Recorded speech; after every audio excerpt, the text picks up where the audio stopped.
Ba-bam! What is going on? It occurred to me that even though I've probably done too many videos about it at this point, I haven't done one that has been super duper focused on buying, like a buying guide or a strategy guide, and that's what this video is.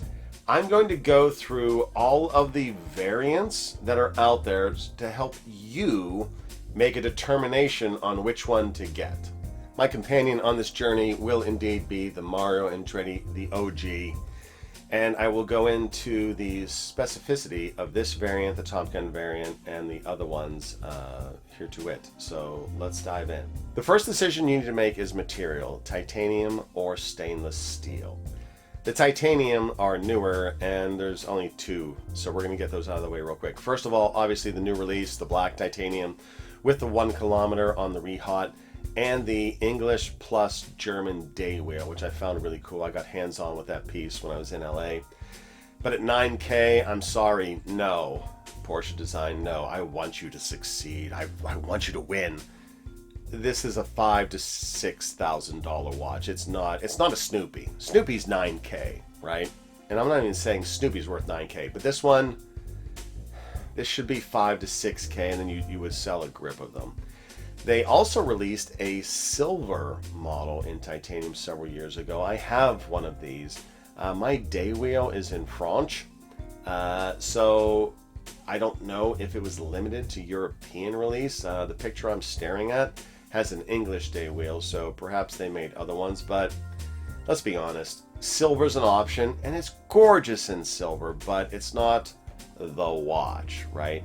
The black powder coat version is the one we want. Whatever you do, whatever one you buy, do not put your bracelet into an ultrasonic cleaner when you get it. Yes, these are old and maybe they'll be grubby and grimy when you get them.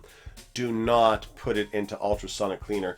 You will end up with Mississippi mud. Ask me how I know. I was mortified the first time I put one into the ultrasonic to clean it. I couldn't see to the bottom. It was stripping the coating, which is not good. What do you need?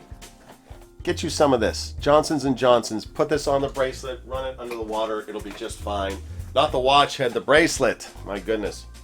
So you need to decide if you want steel or titanium. If you want titanium, you could stop the video there. You saw your watches.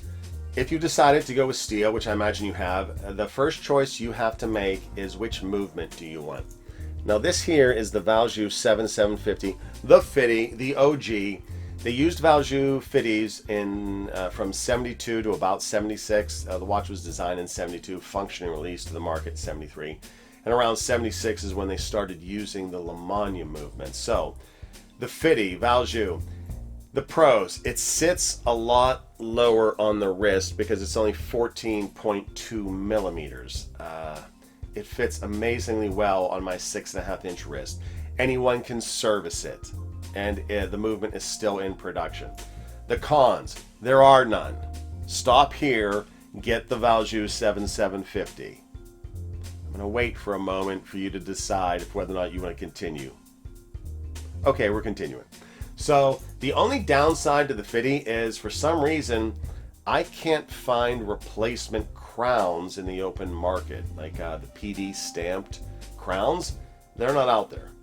Whereas the Lemania crowns, there's a bunch out there, and I bought a few because I have some Lemanias and I wanted spare parts. I don't know why the Lemania crowns are available and the Valjoux ones are not. Who knows? But okay, let's say you want the Lemania. It is the better movement. Unequivocally, it is a better chronograph movement, but it is extinct. They don't make it anymore.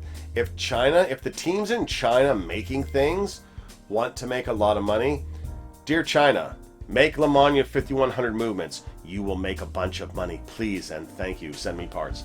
The minute marker is easier to read because it's got one of the large hands going around, and as I'm getting longer in the tooth, it's getting harder to read my chronographs. It stands proud. 15.3 millimeters tall, which is only 1.1 millimeters higher than the Valjoux, which doesn't sound like a lot, but it's miles higher. I'm pretty sure I coined the term hockey puck for a watch. If I didn't, by all means, let me know in the comments. But it is a hockey puck on the wrist. if you've got 7-inch of a wrist and greater, you could probably pull it off. If you're under 7, you're going to be wearing a brick. See the previous comment, get a Valjoux. Parts scarcity. You can get the crowns. If you buy a LeMania, buy a crown. Also, the crystals seem to be readily available for LeMania as well.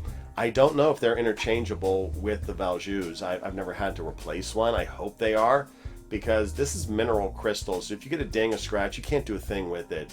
And the challenge, which we're leading into, which is service, most watchmakers won't replace a crystal on a watch without doing a service. That's like taking your car in because the muffler's loose and like, oh, we have to change half of your engine block. That doesn't make any sense. You want a good watchmaker. SJR is Hobby of Hours approved, and they do the work to your watch that's required. They don't do a bunch of weirdo, wacko service that's not needed. Having a great watchmaker is like having a great car mechanic.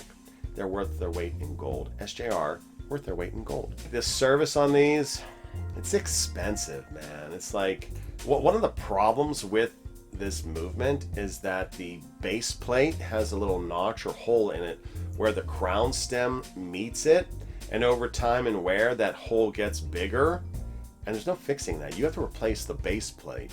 That's like a $600 part. No, thank you. Lastly, the Omega 1045 movement is Omega's version of the LeMania 5100, and sometimes you can get parts off of that movement more readily available that could be swapped into this movement. So it's the better movement. It stands proud. It's way too tall. It's claiming a pricing premium, and it's not the OG. So there's really no reason to get a LeMania variant unless, you know, you're the mindset, LeMania, I want to get on you. And there was a time when I was all about that, but dang, once I got the Valjoux in hand, no, wears better, sits better, looks better, it's cheaper to own and operate. That's my advice. Taking a moment for a very scalpel buyer's advice, and this was more true for back in the day than now, but I used to avoid examples that had a really bad crystal.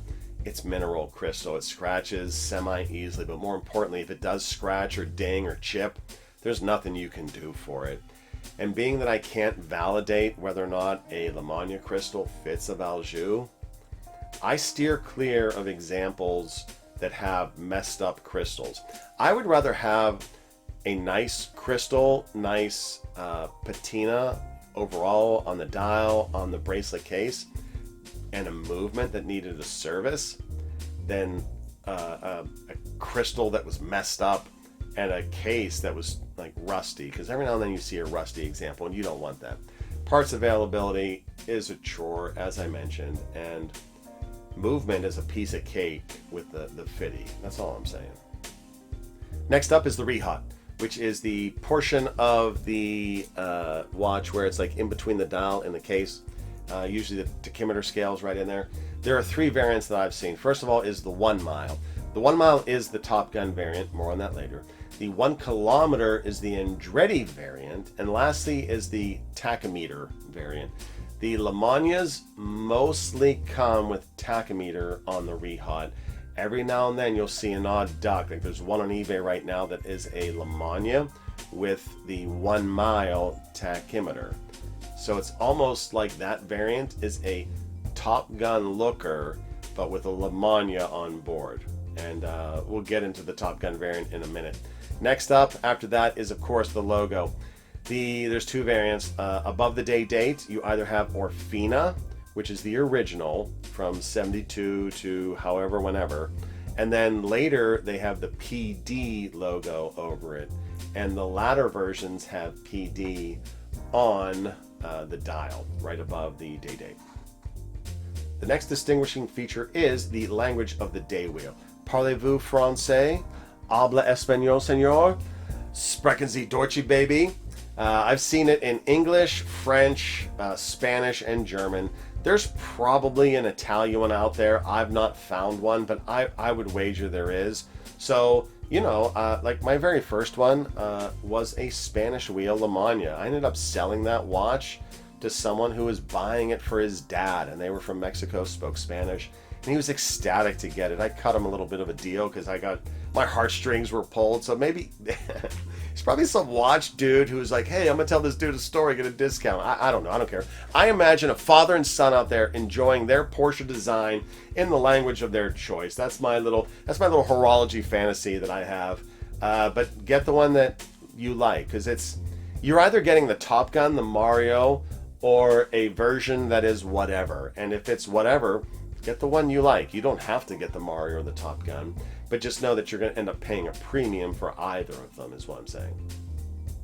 And with no further ado, let's get into it. The Andretti. The Mario Andretti variant has the following criteria. It's a black case, value 7750, 1 kilometer on the rehot, and the Orfina logo above the day date, plus German day wheel. That is the OG, the original. And how do we know that? Because it's in the book, A Man and His Watch. It's very highly documented as such. And he had 2 of them. His first one got stolen somehow. And when Porsche Design found out, they shipped him out another one. And sure enough, it was the watch he was wearing during the 1978 race season that he won. And I'm gonna do a video about that because I've got some books and a little model of the car, the Olympia John Player car, so we're gonna have some fun with that. So that is how you know a Mario Andretti OG, the original that he wore. Next up, of course, the Top Gun variant, which is arguably the most desirable. I find the Mario Andretti one to be the most desirable because it was the original. But in terms of collectivity, a recent word we coined on the channel, a lot of people are chasing the Top Gun. So how do you know a Top Gun? Black case, value 7750 movement. It has 1 mile on the rehot. It has the PD logo over the day date, and it has an English day wheel. The Top Gun variant really should be the one claiming the top dollar in the market, which is, I'm not saying let this be your guide. What I'm saying is, if you're out in the market hunting these, understand why one variant is costing you more, or which variant might be worth more if you're looking to build that in. Anytime I buy a watch, I'm always building in the value. Not because I'm looking to be a day trader with watches, but I want to fuel the collecting hobby. And as long as I buy low, sell high, I treat my watch collection as an investment portfolio, and that's okay. It's my choice. You do you, I'm gonna do me. That is the Top Gun variant.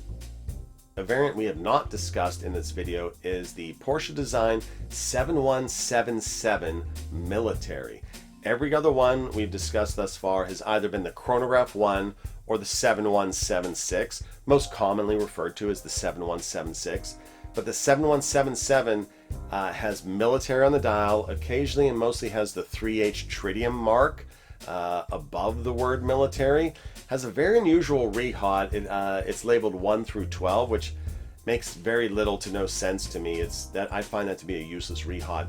I'm going to do a video about that downstream, but since I don't own one yet, I'm not talking about it in depth. But every now and then you'll see one that is out there, but it'll also have some logos underneath the word Porsche Design on the dial, either Air Force or Tigers, or the emblem of the the military unit using it, and those ones usually are rocking 8 to 10 G's. They are sometimes coming on a bun strap in the kit, and they make a gray variant of it as well. They also make a green variant, but I'm kind of not talking about that one because I'm still hunting one and I don't have one yet. So in summation, hunting strategy. I'd like you to use this guide to nail down your variant. Top Gun, Mario, otherwise. Mucho queso, bene, c'est bon. Whichever one you want, figure that out first. And in short, have a plan and stick to it. Have a plan and stick to it. Set the money aside. I want you to park, if you're hunting this seriously, I want you to park 4K. You're not going to spend all of that. I'm hoping that you'll land one under 3, which I believe can be done. Right now you can still get them for that, but you have to be ready to buy immediately. Vet the listings as usual, but have an itchy trigger finger. These will pop and will be gone in 60 seconds, if not half a day. You got to have the money parked. You don't want to find the right one and then not have the money to pull the trigger. And it's like I guess that's true of any watch purchase. If you're going to make an investment that's sizable, make sure you can afford it and the money's parked aside and it's all good, that kind of thing. Lastly, if you're out there hunting and you miss your shot of one, don't beat yourself up about it. It happens all the time. There will always be another watch. If you'd like me to look at a listing with you, I'm happy to do it. Drop me a note in the comments or, give me a call. I'll fly with you.